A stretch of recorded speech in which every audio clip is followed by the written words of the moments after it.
Chapter up a flashback of young Saguri looking in the book, reading over, I guess, his dad's, like, his family's, like, notes and stuff. And he talks about as soon as Yuka was born, his dad disappeared and nobody, his grandparents, Maki, Yuta, won't tell him. His mom won't tell him about it. And he just been wondering, where is his dad at?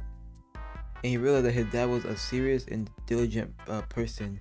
He grieved how weak his generation of sorcerers were, and the one that came before him, they were meant to surpass them. Which, I mean, it's hard when you got people before him. Like you had Yuji, you had all Yuji Hikari, the whole entire all of them who jumped to you had all of them, and then he realizes that a maid, came by and said that his dad was talking to a hooded person, a Scar, which we see up close that it is Yuji, and Saguri wonders why did his father disappear after Yuka was born, but not disappear after he was born.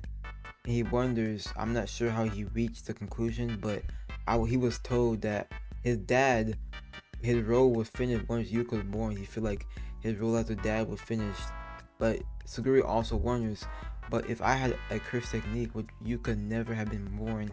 And if Yuka didn't have a curse technique, would her father not have disappeared? Then we get cut back to this fight with Maru, which, as we know last chapter, the whole entire building flipped, and Saguri he's holding on for his dear life. As you can see, if he falls, but he goes straight down. He's just holding on, and Maru's curse technique is still like strange. He can flip the whole entire building. Is weird. And then Maru pulls up to Saguri. He goes in for a stab.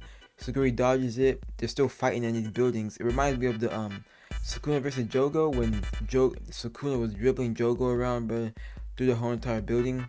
And it looks like Maru lifts his hands up. I don't know what move that is, but he lifts his hands up and Saguri goes to block it. So he does indeed block it, and then Maru applies more pressure into Saguri. He's going to stab Saguri.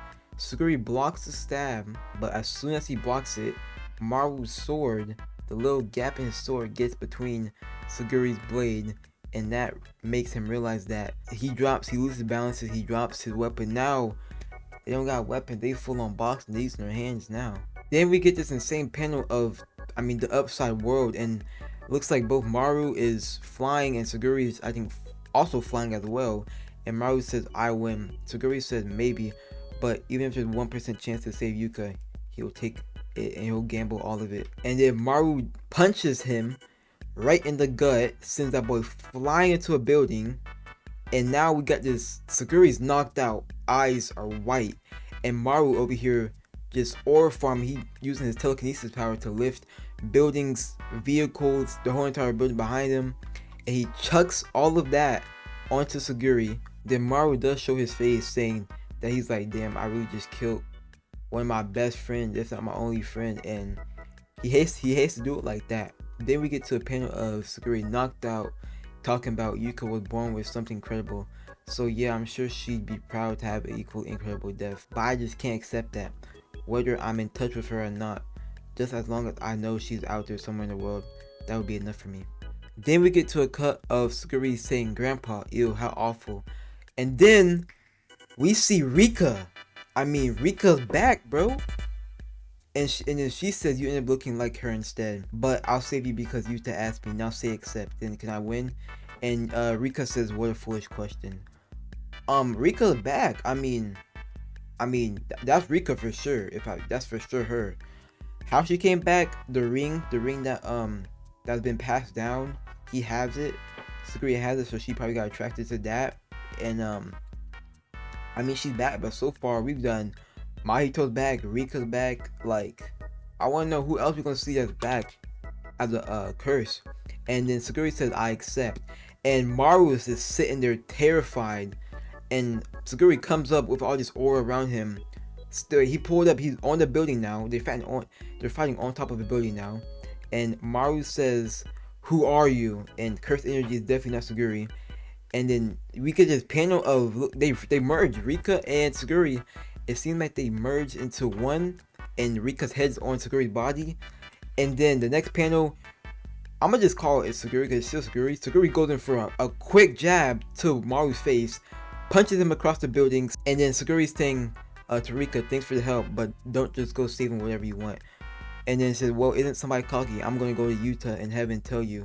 And then Suguri says, would you even make it into heaven? Because I mean, Rika's is a curse, but I guess she was a little girl at the start. And then Rika just said, ugh, you make me so mad.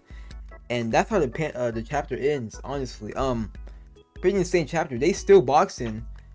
We realize that Maru is super strong with telekinesis powers.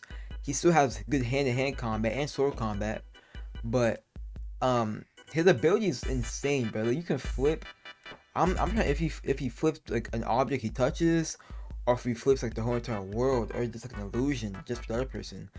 I'm trying to figure out which one that is. And then Rika's back, merging with Suguri. How is that gonna work? I'm not sure it's gonna work. Hopefully, you see more in the next chapter. If you enjoyed the video, don't forget to subscribe. I'm gonna see you on the next one. Peace.